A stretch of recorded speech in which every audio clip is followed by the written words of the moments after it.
Games, and this is my coworker, Susanna from Stonemaier Games.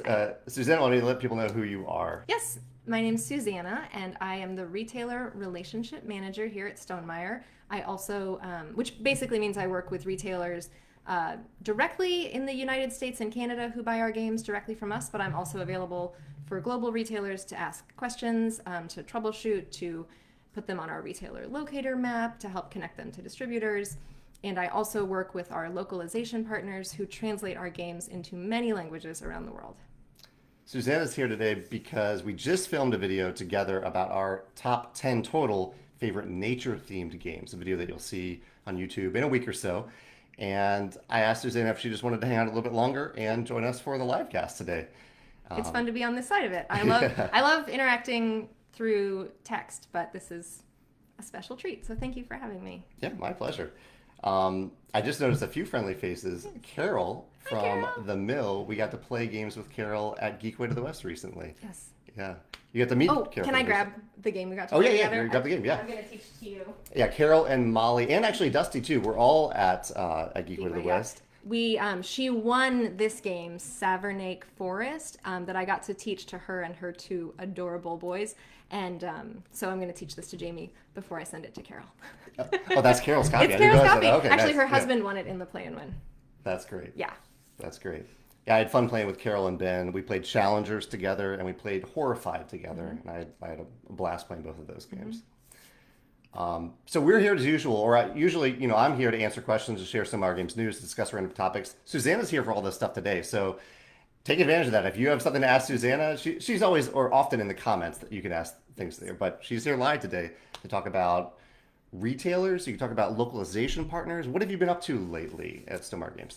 Well, I send a monthly newsletter, and that went out yesterday. So that's a global newsletter that talks about all of the things that retailers need to know about what we're doing, and that they are partnering with us to accomplish, to bring joy to tabletops worldwide. So that went out yesterday, and so I got to talk about expeditions, some media first look that happened because of Gamma. I got to talk about our replacement parts program that I would love for retailers to take advantage of on their customers' behalf, or to just point customers to. And so the newsletter went out yesterday, and then I interact with retailers as they respond to that. I'm working on some localization. There are lots of emails that are always coming in about that. And and we talked about the fan art pack in the newsletter, which is coming up this late fall, early winter, which is going to be fantastic. Yeah, so a lot, it's just a lot of emailing, a lot of troubleshooting, a lot of managing the back end for the wholesale shop that we run, and just trying to be the customer service person for retailers in this space. Susanna just summed up a lot of stuff that she does in a very concise way. So feel free to ask questions about that. The fan art pack is something that I've been involved with too. So I've been coordinating with Carell about the graphic design for the fan art pack, and we just sent it to the printer recently. And the process usually works where I work with the graphic designer to finalize that. I send it to the printer. They make sure all the files are correct, and not in terms of like text and whatnot. We've already proofread it, but in terms of the layout, in terms of how well they can be printed. And then once we have that fully final, I send the source files over to Susanna so that she can share them with localization partners. Which then is a big process, because they are translating our entire whatever that package is into their language. And then there's often some back and forth about clarification questions and timing, and then making sure all of the graphics work for that production as well. Yeah. So it's actually a fairly new part of the job for me, but I'm really enjoying it. Yeah, I know Alex has appreciated you working with the localization partners. Hi everybody, thanks for Yeah, saying I see hi. people are saying hi here. Jonathan, Mark, Carol. I saw a question on here somewhere. Nathan says he ordered Savernake Forest because he heard Carol talk about it on the mill. Dan was over at the UK Games Expo. So our coworker Alex was also at the UK Games Expo with Expeditions. Dan, you probably met Alex while you were there, or maybe you saw him.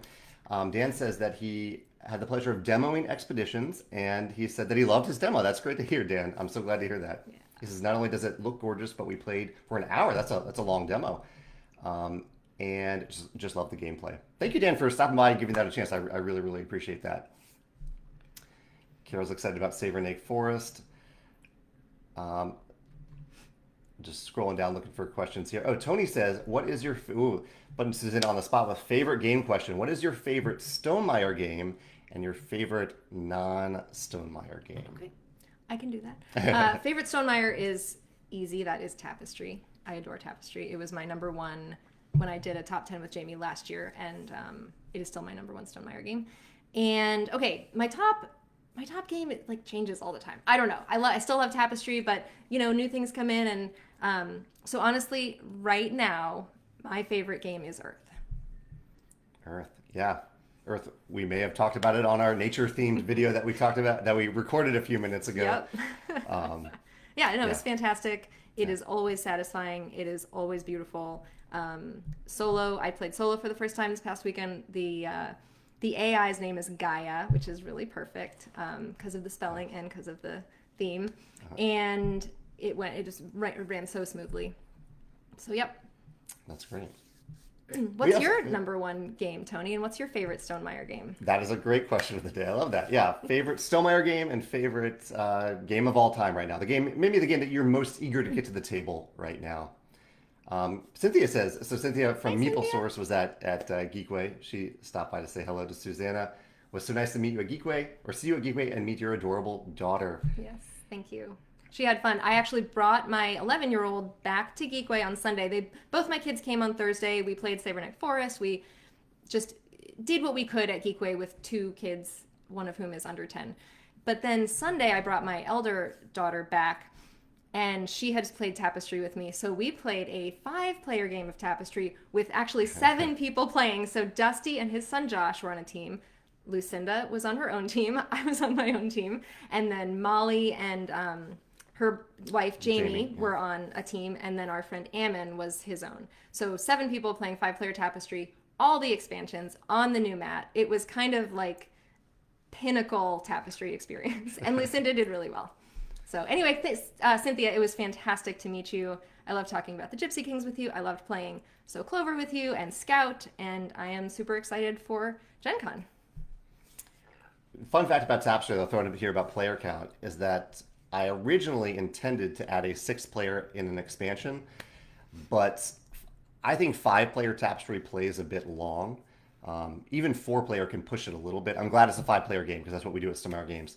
But after playing it at 5 players multiple times, I decided just not to do it. I didn't think I get it. I could have added it, but I was like, I don't think this is the right experience to offer. It was the perfect convention experience. Yeah. We're happy to be sitting there. It took us 4 hours, but that's because, okay, one of the players was new. The new player actually won. That was Ammon, with like a really good score. It's like 320 or something wild. But, you know, there's so many distractions at a convention, and it's just fun. I'm glad you guys had fun. It was fun walking by and seeing you all playing. Tom has a suggestion here. It looks like a text suggestion. Would be great if you could utilize playlists more on YouTube. Would be really cool to have all Red Rising videos in one playlist and all expeditions in one playlist. That's a good tip, Tom. I do use playlists for broader categories, like my favorite mechanism is a category. I think there's a Stonemaier category. There's a Facebook Livecast category on YouTube. But it sounds like more sub-lists would be helpful, and I'm happy to do that. It's very easy to add. I appreciate that suggestion. Mark says, what advice can you give to someone who wants to work with Stonemaier games in the future? So I have some thoughts about that, but Susanna, do you mind sharing how you became involved with Stonemaier games and eventually became a major part-time employee at Stonemaier games? Sure. It came about through personal connections. I was not actually looking for a job in the board gaming industry. So it just happened that I actually wrote a letter to Jamie prior to meeting him, about a few months prior to meeting him, just saying, your games have been really meaningful to me. And then he wrote back immediately because Jamie is a very fast responder, very thoughtful email reader. And he said, if you're ever at Geekway to the West, say hi. We'll play a game together. And then that happened. So he invited me to play Planet Unknown, and then we became friends. And over the course of that, he saw my particular skill set and knew that I was a stay-at-home mom at the time. I mean, I still am a stay-at-home mom, but that I had flexibility in my schedule to work from home. And so he suggested I apply for the job. So I think, I think personal ways of being personal with each other can lead to these opportunities. Yeah, I think there are a couple different routes to kind of get in with a company. One way is just to apply for a job if they have a job available. I really like what Susanna did in that she just uh, introduced herself basically, and we, like she said, we became friends. So I knew her, and when we had a job open up, um, we didn't just hand it to Susanna, but we thought of her because we knew Susanna at that point, and asked her if she would apply for the job so that we could consider her for the application. If she would even want it, we didn't even know if Susanna was interested in the Oh, position. it took major coercing on my husband's part to even convince me to apply, even though you had invited me to, because I thought there is absolutely no way I'm qualified for this position. Like, I've worked with plants and children for 20 years. But it turns out that the board game world is about people. Mm-hmm. And that is also something I enjoy. So being a person who wants to know people and can connect with people means that I can connect with retailers and I can connect with localization partners. And then I can learn, all of the detail work behind the scenes that makes those relationships function. And the other way is, Susanna, if she had decided, hey, I really want to work at Stonemaier Games, or I want that potential, she could have also not volunteered directly, but volunteered in some way at Stonemaier Games. Basically, start to offer value to a company that you appreciate. And Mark, you're asking the question here. I think you already do this for Stonemaier Games in that you design a lot of fan realms for Rolling Realms. I know who you are based on that. You're not a stranger. And so if we ever wanted a full-time developer for Rolling Realms, you would be one of the people that would come to mind for that, for sure. We do have Corel already kind of doing that, but I think that's a really key aspect of it. Show a publisher or show publishers in general that you have value, that you have skills, and that way they can think of you if something does come up. Like I thought of Susanna when we had this position come up. Yeah, that's a great question. If we think of anything else, we'll come back to that, but I love that question. Nathan said his favorite Stonemaier games is Wingspan. Most anticipated to get to the table right now is Stroganoff. Nice. Yeah, I got to play that recently.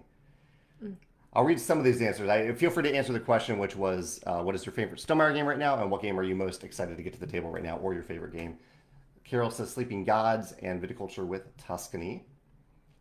And Rurik, which I didn't get to play. I wanted to play Rurik at Geekway with Carol. Didn't quite get that in, so maybe next year, Carol.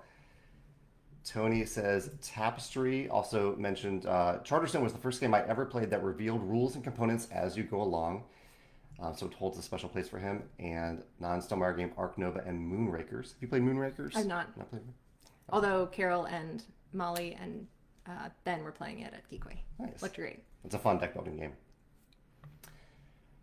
Matt says, so I love this. Matt gave Tapestry a second choice. It wasn't for him at first, but now he's played it 30 plus times. Safe to say it's a top 5 game for me now. I'm honored and flattered that you gave it a second choice, Matt. Tapestry is one of the things that we've been working on a little bit internally recently in terms of the revised, adjusted, and final balanced Tapestry Civ pack. Mm-hmm. We're very close to finalizing that now. I was working that on for a bit yesterday. So I will soon hopefully have localization files for you, Susanna. Mm-hmm. Let's see if we have any other questions for Susanna as I'm scrolling down. Or if you have any thoughts, feel free to jump in, Susanna. Nathan says, from an outsider perspective, Stonemaier employees tend to be people that have shown passion and effort to help make the company better. If I remember right, Joe got his foot in the door by unloading the dishwasher at a party. Or loading, I think. But yes, doing dishes. That's awesome. Kind of right. Yeah, Joe. So every year, in the past, every year, before Design Day, which is a little mini convention that Stonemaier Games holds, I would invite people over to my house to play games the day before. And Joe and Lindsay were two people that I didn't know at all. They were a couple who attended Design Day. They showed up for this game night, and they were just delightful people to have at a game night. But also at the end of the night, like Nathan mentions here, Joe was in the kitchen loading up the dishwasher, which is not something I asked him to do. It was just a nice thing to do as a guest. It's not something that I ever expect of any guest. But it just left a little memory in my mind that I was like, oh, Joe is proactive. He's a proactive person, which is something that you can ask on a job application. Everyone's going to say they're proactive. But I actually saw it from Joe being proactive being generously proactive. Yeah. And so that planted a little seed. That didn't get Joe a job. I didn't have a job for Joe right away, but it showed me something about Joe that I appreciated. For sure. And he certainly is proactive, He is. in addition to many other awesome skills and personality type, And personality Yeah. aspects. Do you think we can share what Joe and Alex are up to right now? Is that something that they would be open to sharing, or should we like where they are?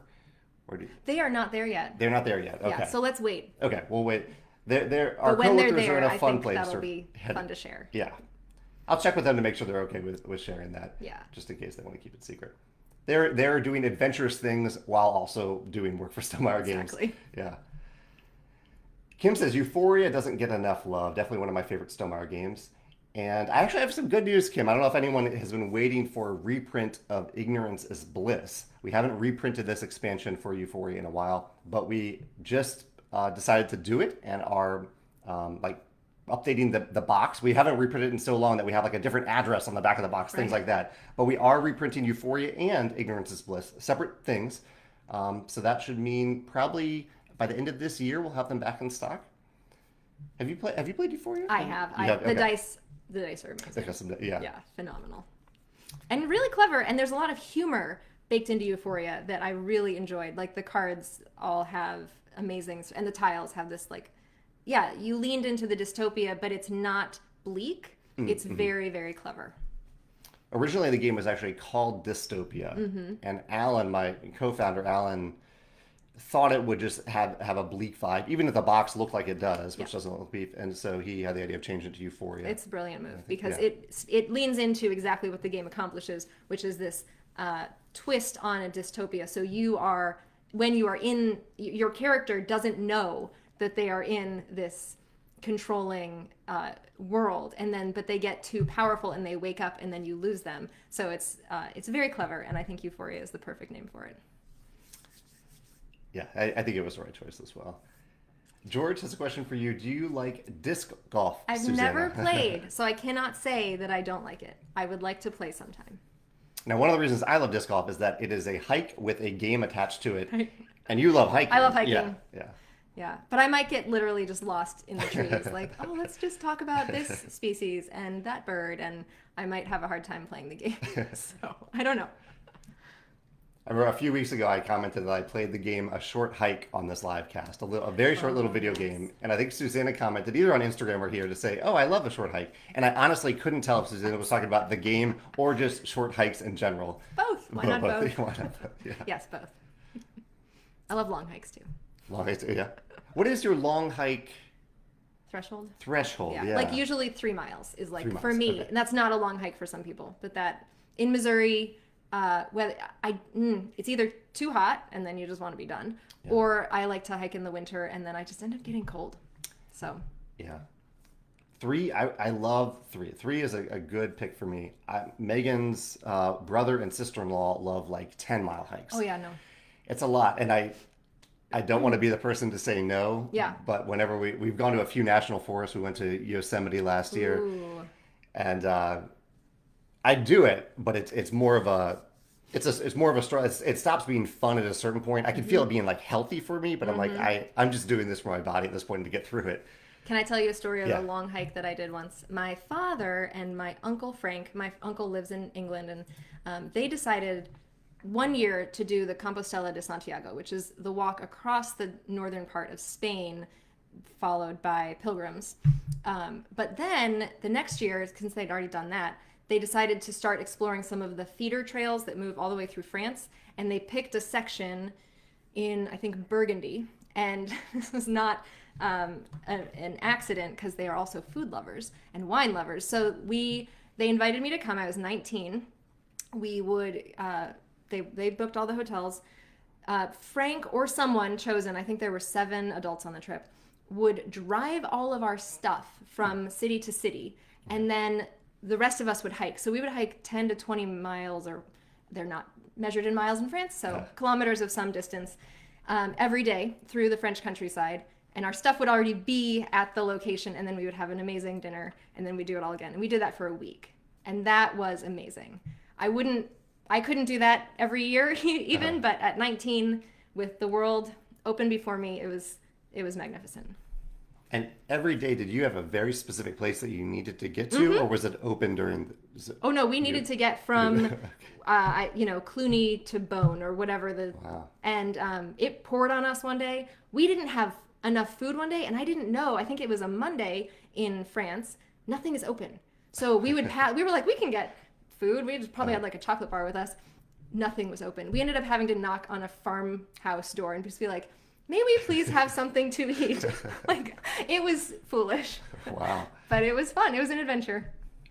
That's incredible. 15 to 20 miles or even kilometers is a lot to do every day, especially 7 days in a row. Yeah. How did you feel by the end of it? We had a week in Paris at the end to look at museums and relax. So I had a vacation from my hiking vacation and rejuvenated. Nice. Yeah. That's quite an adventure. It was. My parents did things like that, but with bikes. Oh. So they would bike from one place to another, and they did it in Tuscany, they did it in Switzerland, a few other places, and similar to that, they would have a driver would take their group's stuff to the hotel at the destination. They really enjoyed that. Did you ever join them? You know, I never did, and I have immediate regret as you asked that question. I'm like, I should have I should have joined them one time. Yeah, they loved it. They trained a lot for it too. I'm not a big biker, but they would go on a lot of bike rides to lead up to it. Yeah. Well, I think we can say for Alex and Joe that they are taking an outdoor nature adventure to an unexpected place, and I think they will not regret their choice. So hopefully we can tell you more. So we have a fun question here, different than what we're talking about. We're happy to continue to talk about outdoors and hiking. That's on our mind today because Susanna's here because we filmed a nature-themed video today, kind of a top 10 list. But Javoy has an interesting question about YouTube. He says, I just recently unsubscribed from a YouTube channel I previously liked because in order to be successful, they felt the need to include exaggerated faces in the thumbnails and very dramatic, arguably clickbait titles. And over time, it left a bad taste in my mouth because it stresses me out just to see it. And I can see what you're talking about. I know I've seen thumbnails on YouTube where every thumbnail is like one person looking happy and the other person looking shocked. I've seen titles that are kind of clickbaity. He says, not sure how much you use YouTube. I use it a lot, both for creating content and for watching videos. He says, but what are your thoughts on these trends as a content creator and as a viewer? I'd love to hear Susanna's thoughts about this first as well. I'll add my thoughts as a viewer first. I think I kind of have the same reaction to you. The faces thing is an odd phenomenon where it's almost like so much of a trend at this point where I see so many thumbnails like that it is a little unappealing to me, and I'm not quite sure why. Because oftentimes the content doesn't even match the faces. It's like they just picked that screenshot to get a reaction or to draw people in, and then the video is both people really love the game, or maybe they don't like the game, or whatever the content is. What's your thought as a viewer? I read sometime in the last year that the views for YouTube videos with a sad face or an angry face and a demonstrably negative title or a fail of some sort or that sort of thing got exponentially more viewers than a positive picture or title. So I think a lot of people have been leaning into that data and trying to be more expressive. And I do feel somewhat manipulated by it. So I watch a lot less YouTube than I used to be quite honest, because I just find it somewhat overwhelming. So I will go specifically when I'm interested in a topic. And I tend to now, instead of watching a lot of board game content, I'm watching a lot of like geology content. So I really like some geology channels, and just try to stay away from sensational things. I like the sensational, manipulative. I think those are words that definitely resonate with me. As a content creator, here's how I think about it. So Susanna just described things that some content creators do if they are motivated by views, which is relevant. If you're making a video, you want to watch it. But as a content creator, my motivation is to add value to the people who decide to watch the video. And so manipulating or like drawing them in through manipulation or sensation to get more views is not my motivation. I'm trying to add value to you. And I'm ideally trying to add positivity to you because I focus on my favorite mechanisms in videos and my top 10 list of games that I love, not things that I hate or don't like. And so I think that's the one question that I would ask to content creators. What is your motivation? What is your goal? Are you focused on adding value to people, or are you focused on, I don't know, revenue or a number? Is that what's important to you? Yeah. Sean says, is there going to be a bundle for Euphoria and the expansion? I mentioned a few minutes ago that we are reprinting Euphoria, and we're reprinting Ignorance is Bliss. We're making more copies of those products. And Sean, on our website, we always keep products separate so people can pick and choose what they want. But I think it's highly likely that at least upon not the new release, but when we have those games available again on our web store, that we'll offer them for a discount. Let's see. Cynthia says her favorite Stonemaier game is Scythe. So Clover is the game that has given me the most fun memories this year. You said you played That's that one, what we right? played. Yeah, it was fantastic. Yeah. That's a game that you don't have to know people. It's a word game, but you can learn something about the way people think, and it's a fascinating just table experience to be together and puzzle out what word these two words relate to. And so good. So clever, so good. Carol says she wants to play disc golf with Susanna. Okay. She's barely played.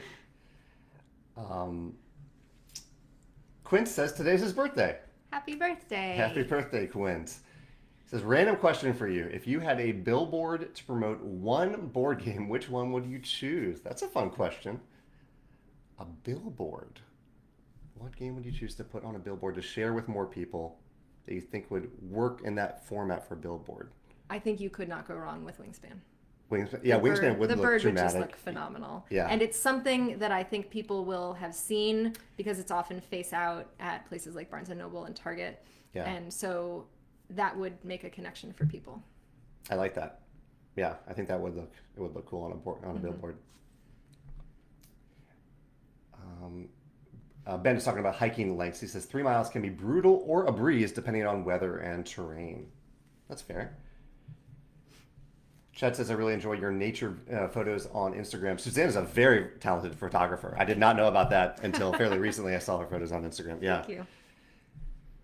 I do love nature photography. But I used to just take pictures of flowers, and then I was part of a program through Webster called Shutterbee, where we tracked the ecology of our own backyard over the course of a summer by taking photographs on a specifically charted track in our yard every week. And you want bees to be on your flowers so that you can see what bees you have. And so now when I take photos of flowers, if it doesn't have a pollinator, I'm disappointed. Whereas I used to think they were just in the way of like the pretty flower. Do you use a special camera when you take photos, or do you use I have a lovely DSLR. But I honestly just use my iPhone. Okay. That's even more impressive if you've seen Susanna's photos. They look like they're taken with a professional. That's really kind. Thank camera. you. Mark says, what are your top songs that are on repeat on your leisure time? I'm always listening to music. Yeah. So currently, my albums are Shriek by Y Oak and, gosh, put me on the spot. And then all the names go out of my brain. Yeah, I love Spotify, and I just lean into repetition often. So I'll listen to the same album for a number of weeks and then just kind of like merge into a new album. There's another band. My brain doesn't work right now. I'll see if I can think of it. Yeah. I'll talk for a second. Maybe you can think of it. Yeah. I hardly ever listen to music casually. I like to work in silence, and when I'm either working out or driving, I'm often listening to a podcast at like 2 times speed. Just in life in general, I always feel like I'm catching up, that I have more to do, more content to consume. It's probably not good for my mental health. But yeah, I always feel like there's one more thing that I need to watch or listen to or consume or do. And that is very much the case with podcasts. And with music, the thing that I do love when I remember, I don't have to have that attitude. I do love to listen to a few bands like Typhoon and Generationals are 2 of my favorite bands. Nice. Did you think of any of the other ones? Right. We'll come back to it later. I mean, honestly, here's a funny thing that I've started this week that'll tell you something about former Susanna. I have been re-listening to Tori Amos, and she was, when I was in high school, like my person. And I haven't listened to her in 16, 16, 26, 36, almost 30 years. Almost. And it's been amazing to like revisit that part of myself through music. You feel this conduit. It's like time just evaporates between then and now, and you feel those feelings again of being 14, 15, 16 and all of what's going on in your life. So that's been a fascinating thing. But to now be the age and, you know, older than Tori Amos was when she was making that music and talking about things like being a child, being, you know, having a relationship with a parent, just being a person. I'm now on the other side of a lot of that and like observing those things from this perspective, and it's quite emotional. So it's been fascinating. Yeah. That's interesting to both revisit music from your childhood, especially those formative teenage years when I think a lot of people listen to a lot of music. I definitely did. But also to look at it through the eyes of the age of the artist when they made the music. Yeah, I started crying in the car today because one of the songs is written from the perspective of her father speaking to her about loving herself and like loving herself as much as he loved her. And I have an 11-year-old and I want to communicate that message to her, but 11 is a hard age, and mother-daughter, eldest daughter-mother relationships are often difficult. And so I was crying just thinking about like, I want to communicate this to my child, that like I love her so much and I want her to love herself so much. But sometimes music is the only way to make those feelings, you know, understandable. So it was really powerful for me. I love that. Carol says, what is something both of you are looking forward to this summer? Gen Con.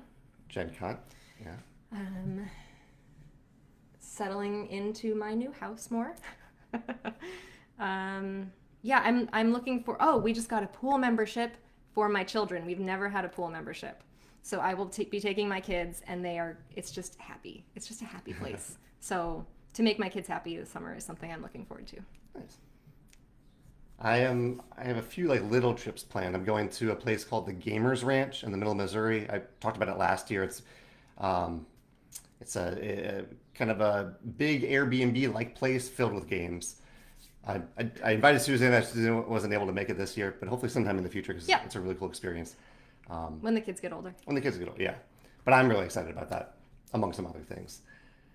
Zach says, okay, so Susanna and I have been overly vague because we want to respect our coworkers' privacy, but our coworkers, Alex and Joe, are going on an adventure somewhere that I hopefully we'll talk about next week after I get their permission.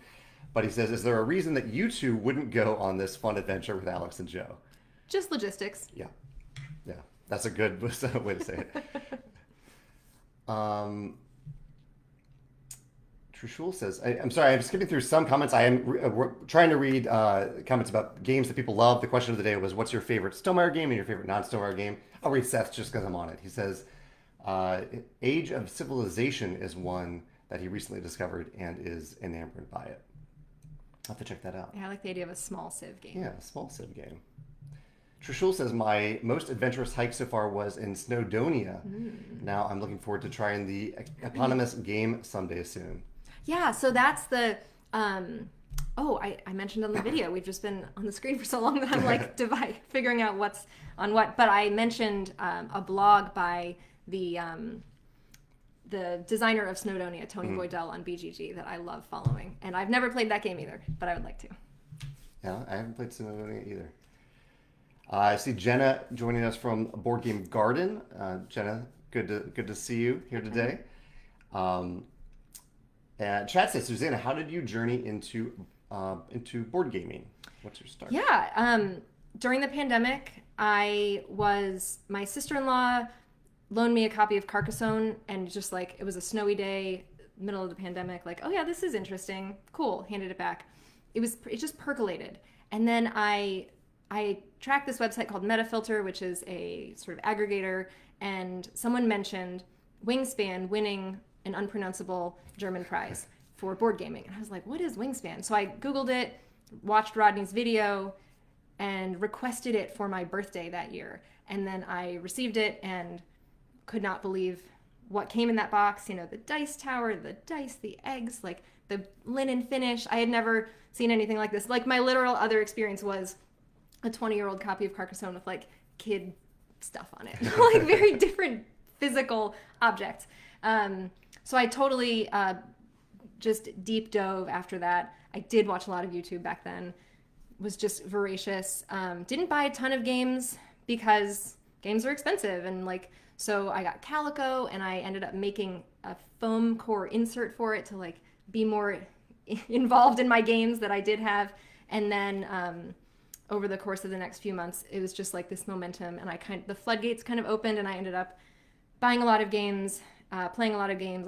That's when I bought Tapestry and Everdell, and that's when I wrote to you. So it was very, it was like a slow, focused start that then just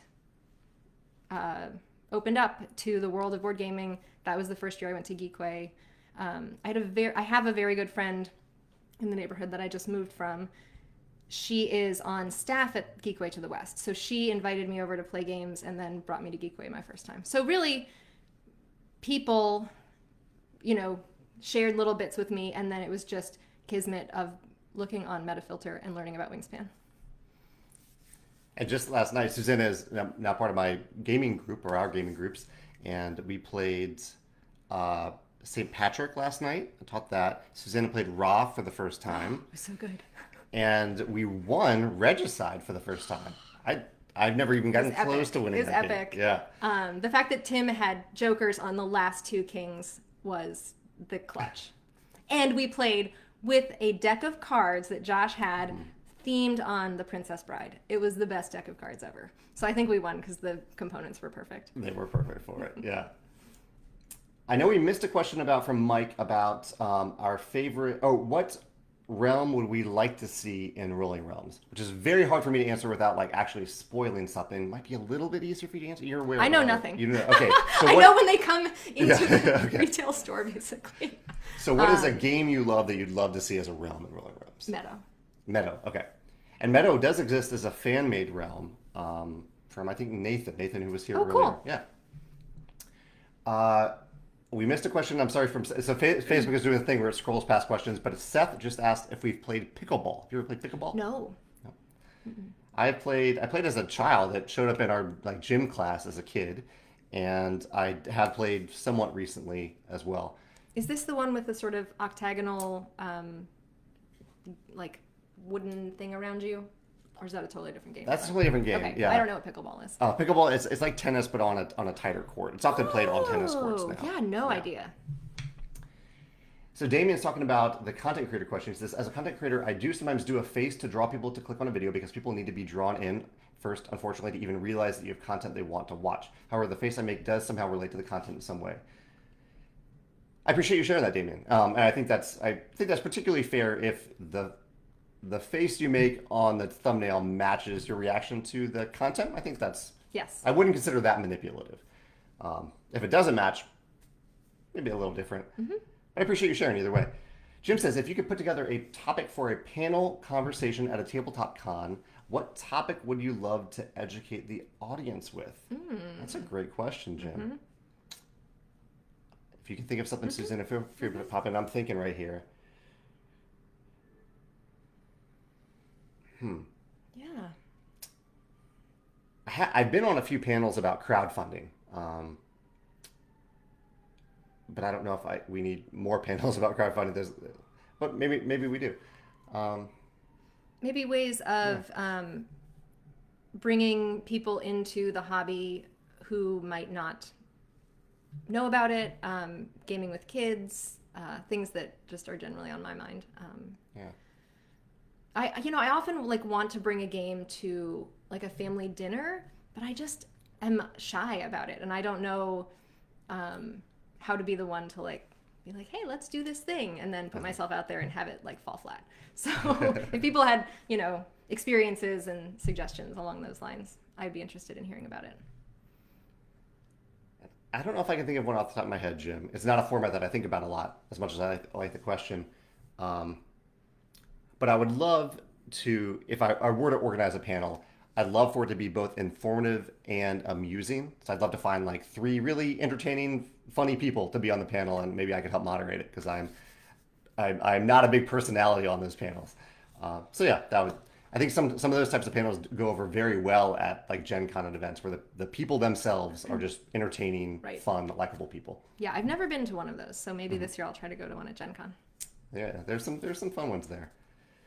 Trishul says, outside of Stonemaier games, if you prefer to play something new or play something you know and love, that's an interesting question. Yeah, Yeah, it is.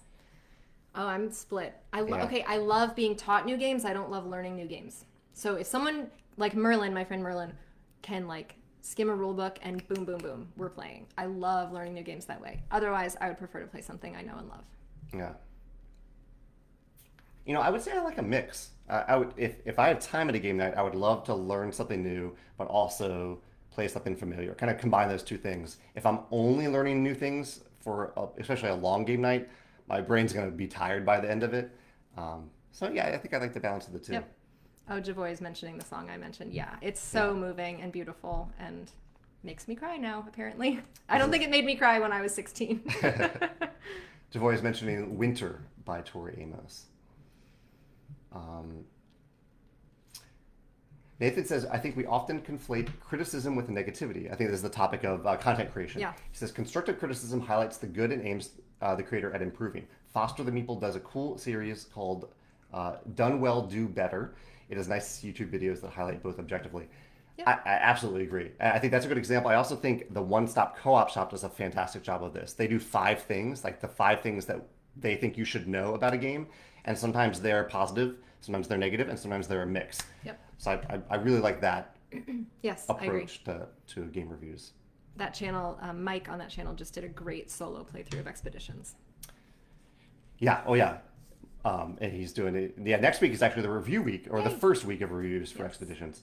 Nathan, I would also add to this, if I may, that I think sometimes negative reviews are conflated with honest reviews. I've definitely heard people say that they only trust reviewers who are negative, who are even overtly negative. And as much as I appreciate constructive criticism, I think a review can be positive and also honest. Oh, yes. So I think, yeah. I'll throw that in there. Damien says, follow up to his last comment. I do seldom make a face to draw people in and usually just have a picture of me smiling with a game or a generic photo of myself. And that's sometimes even just easier. Like on all of my videos, it's the same photo of me. I'm not changing the video of me. I'm changing the video or the photo of the game. Yoa says, what are your favorite heavy games, Jamie and Susanna? Favorite heavy games, or maybe one heavy game that you really enjoy. Yep. Feast for Odin. Feast for Odin. That actually ties to the question that I was going to ask today about games with endowed progress. Games where you start with a bunch of stuff at the beginning of the game to feel like you've already made progress without doing anything. If you can think of any games. And I asked that question to Susanna before we started, and right away she was like, a Feast for Odin. Because you get your first feast, basically. You don't have to use it for that, but you can. Yeah. I played 2 heavy games at Geekway recently that I really enjoyed. I don't know if I'd call them favorites, but I definitely enjoyed Mosaic and Revive. Those are 2 recent heavy games that I enjoyed. Is Revive nature themed on a certain level? There's like a big flower on the cover, right? It is. There is a big. It's post-apocalyptic where you're emerging from a frozen wasteland and then reviving that frozen wasteland. Okay. I wouldn't call it nature themed. Okay. Yeah. Corey says he just joined his local pool and he's very excited. He has a 10-year-old as well. Yeah. Or he had a 10-year-old. Yes. Mine are close to 10. Close to 10. Yes. Javoy mentions listening to Venom by Icon for Hire on repeat recently. We had the question, what are you listening to a lot recently? What can you listen to on repeat? Are you familiar with I am not. Icon for Hire? I haven't heard of that either, Javoy. I'm scrolling through looking to see if there's any questions. A lot of people are listing their favorite Stonemaier game and their favorite game in general. I love seeing what people are mentioning here. Jenna mentions Tapestry as her favorite Stonemaier game and Hadrian's Wall as non-Stonemaier. Cool. One of the heavier roll and writes out there. Patty, who I got to play a game with at Gen Con, or at Geekway, thank you. Too many conventions with G. Gamma, yes. Geekway, and Gen Con. It all goes mushy. She says she loves Viticulture World specifically from Stonemaier Games, and she's hoping to play that this weekend when her friend's in town. I'm glad to hear that, Patty. Tim says, what do you think of Apple's Vision Pro wearables? So the big Apple announcement this week. Have you seen anything about that, Susanna? I know nothing. So I've seen a little bit about it. It looks like a VR headset, and in some ways I think it is a VR headset, but it also is designed to project things on the screen, like essentially project, if you want, multiple computer screens in your field of vision. The coolest thing that I saw about it that I thought was neat was that the way that you interact with it is by pinching your fingers. Like you don't have to wear anything on your fingers. Okay. There's so many sensors that it's looking at your eyes, looking at your fingers, and you can just kind of pinch things. Wow. And Wait, so, but you don't have like a glove. no, it is acknowledging your Wild. fingers and seeing that We you're are pinching. cyborgs. And it's even doing it where like you don't have to like hold your finger up to the screen. You could just have it down by your side. You can have it over here, and it's looking for that finger because it's looking at a giant field of view outside. Wow. Oh, that was cool. Yeah. Whole new world.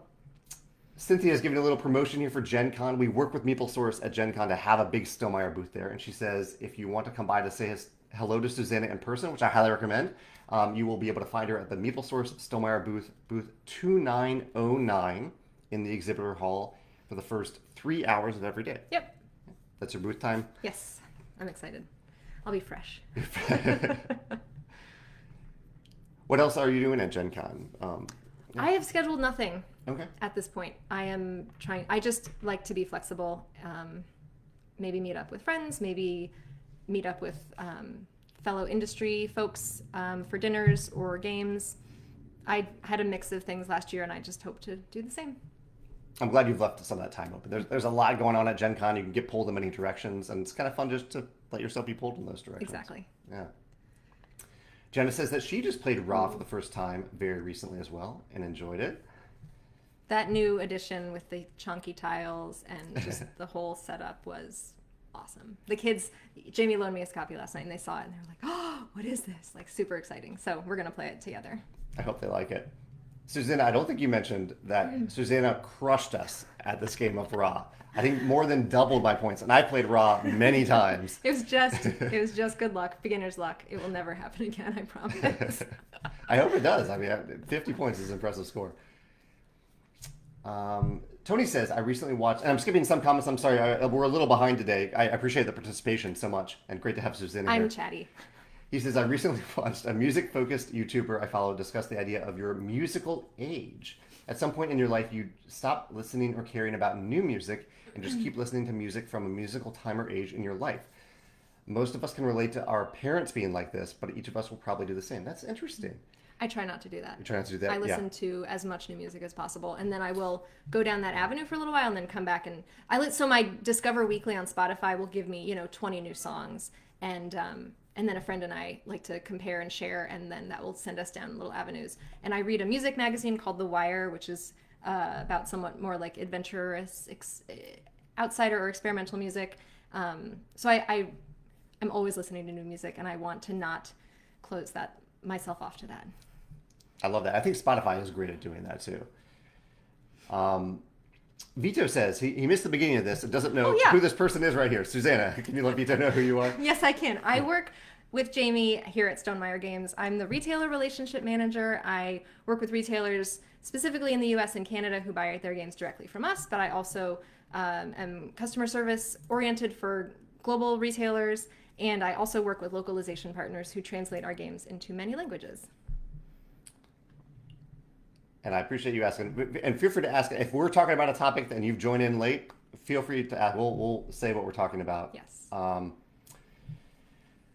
Let's see. Okay, Tim has a question about when localizing software like Wingmate, which is something that Tim creates. The process ends up changing the original language version sometimes. Do you ever make changes to the English language version of Stonemaier games as a result of the third-party work, the localization work? Well, they certainly help us proofread.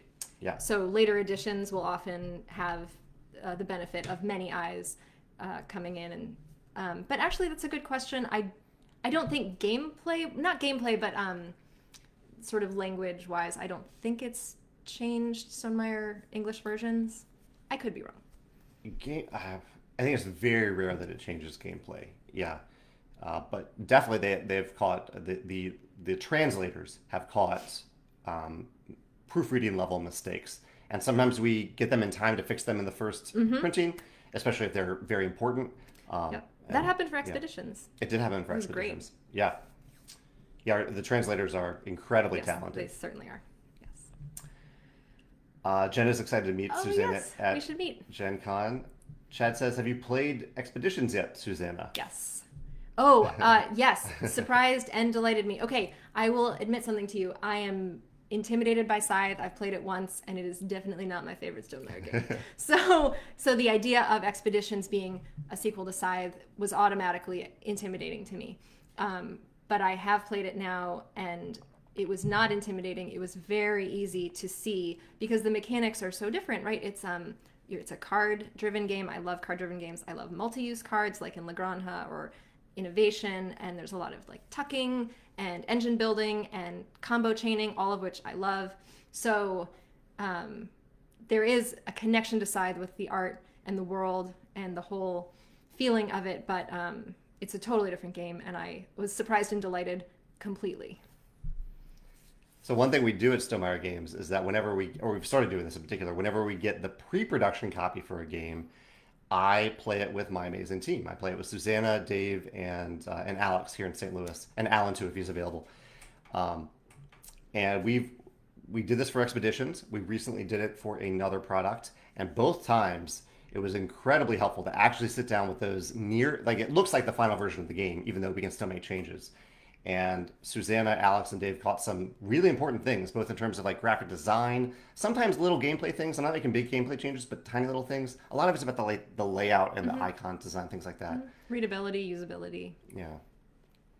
I'm particularly encouraged by the recent product that we did that with, that I can't talk about yet, but got amazing feedback. In fact, Susanna noted something that changed a portion. I can't say what it is, but it changed such an important thing that I wouldn't have thought of without actually putting things on the table and then sometimes removing those things from the board. You know what I'm talking about? Absolutely. Yeah. And definitely improves the gameplay experience. I'm glad to hear that. Yeah. Mark says, have you ever considered putting an Easter egg in a present release of a game, hinting at a possible future release of another game? I can think of one time we've done this. Can you think of anything? No. So in Between Two Castles, there is a room in Between Two Castles that has games on the shelf. And it included, I think, Pendulum. I think Pendulum was hinted at on that shelf of games. So we do it sometimes when it's thematically appropriate. I don't always think to do it, but I do love Easter eggs in games. And we have some in Expeditions, not about future releases, just Easter eggs. And we have some in this other product that I'm talking about. We have a few more minutes here. Let's see if there's any other questions. Trishul says, would you explore releasing any Stonemaier Games experiences via augmented reality through Apple's Vision VR platform? I'm open to licensing some of the things we do to someone else who wants to try that. It isn't something I think that we would invest in terms of our time or resources, but I'm open to licensing that sort of thing. Nathan says, I know one year that the Champion t-shirt had a hidden Easter egg. Yes, it did. It was was Miles' design. Yeah. And it had Libertalia hinted. Yeah, the ships in Libertalia. Yeah. That was really cool. Good memory. Someone actually earlier mentioned they liked the shirt that I'm wearing today. This is not a Stonemaier shirt, but it is a Wingspan hinting at shirt from, I believe, Meeple House, maybe. I'll include it in the description if you want to look this up. I do love this shirt. I love that shirt too. There's another content creator who wears it. They're from Norway. Board Gaming Ramblings. Sunneva wears that shirt. Nice. Yes. Jesse says, I've been designing an RPG tabletop game for 19 years. Wow. And on the thread I have, as of right now, I have around 65,000 views. I'm still working now on the stories, and my game is not out yet. Have you had anything like views on your games that you have developed and showed the game's progress, and the viewers became super interested to see the game's development to see it published? Jesse, I love that you share this. I love that you're so open about your process about doing that. I think that's wonderful.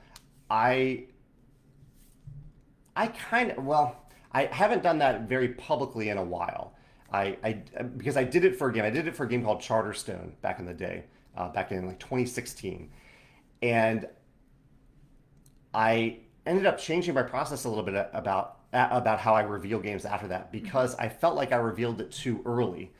And like a lot changed after that. And so it just became a little harder than I expected to talk about the game, because I wanted it to be at a certain place before I revealed it. That makes sense. Yeah. So I love that you're doing it. I encourage that for people in general, but I found that it didn't work for me. I think partially because I'm both a designer and a publisher. They go hand in hand. So yeah.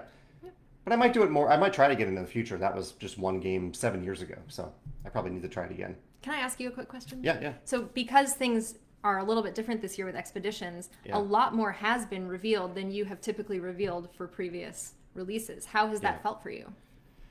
I've really liked it, honestly. Cool. So normally when I reveal a new game or expansion, there's like a brief, intense period of reveals. So I'm doing a design diary post every day. Sometimes I write them in advance, sometimes I don't. But with Expeditions, it's been a little bit more leisurely, and it's been fun to do it via videos as well. I guess I could do video design diaries. But yeah, I've enjoyed the slightly more leisurely pace Good. of Expeditions. Yeah, I think so. I'd like to do it again in the future. Nice. A few more questions here. George says, is Expeditions already on its way to ports and production done? Yeah, production is done. The first wave is on its way to our 4 fulfillment centers right now. We did just get, and this is actually this is tying to the reason sometimes we don't say things too earlier, because there's always uncertainty as to what can happen during the design, development, production, and shipping process. There's a port slowdown in the U.S. right now. So our estimate was that we would ship in July. I think that estimate is still true, but that can change because things at port and at shipping can change right now. So, And we're still looking at a global retail release of potentially late September. yeah. And this is one of the first times for a retail release that we're releasing, at least with the initial wave, we're releasing both the standard version and for retailers who want it. Well, they've had to have pre-ordered. They had to pre-order, yes. The ironclad version. Yes. So we haven't always done that. We're trying it to see how it goes over here. Yeah. Have retailers liked that option? Oh, yeah. Yeah. Let's see. Corey is here from Blue Falcon Gaming. Chris says, congrats on the... Oh, Chris, got to play Chris's new game, Kraken Skulls Egique. That's going to be on Kickstarter next week, I believe. He says, what's your main strategy on when to start talking about a new game? And this kind of ties into the question a few minutes ago. I think, Chris, my strategy in general is, because I'm a designer and a publisher, is to wait until we have either entered production or almost completed production, so I can hopefully get people excited about a game or share my excitement for it, and also then get it in their hands very soon afterwards. But for newer creators, I often advise that you talk about it early and often. Get people engaged as you're building that crowd in particular. Get people engaged, get people excited from a very early point. Absolutely. Yeah. Susanna recently, so we filmed a video today about our favorite nature-themed games, and there was a game that Susanna mentioned that's on GameFound right now. Yes, Loam, a game of soil biodiversity, which doesn't sound interesting to a lot of people. To me, that is like a theme close to my heart. So I looked into it. The art is amazing. It's all this like claymation stills of all these microorganisms in the soil. Looks incredible. So that's Loam that's on GameFound right now, and that's one of the things I think GameFound and Kickstarter do really well now is they have those pre-launch pages where you can, if you hear about it, I don't know, did you hear about it during the campaign or did you hear about it in No, advance? somebody posted it on a Discord and I went and looked at it. Yeah, that's cool. Yeah. So I think we're right at 11 o'clock here, which is usually when we end. I want to thank you all for joining me today, and thank in particular Susanna for sticking around for a full hour of this live cast. Thank you for having me. It was fun. Yeah. All right. Have a great week. Have a great Wednesday, and I will see you all next week. Bye-bye. Bye.